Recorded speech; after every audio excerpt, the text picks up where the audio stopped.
ఘోరకీకారణ్య సంసార యాత్రికుల శరణు ఘోషలు విని రోజు శబరీష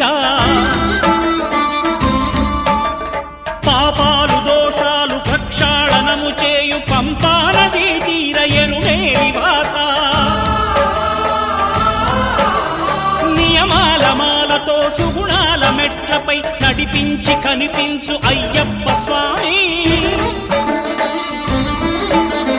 మకర సంక్రాంతి సజ్జోతివై అరుదెంచి మహిమలను చూపించు మణికంఠ స్వామి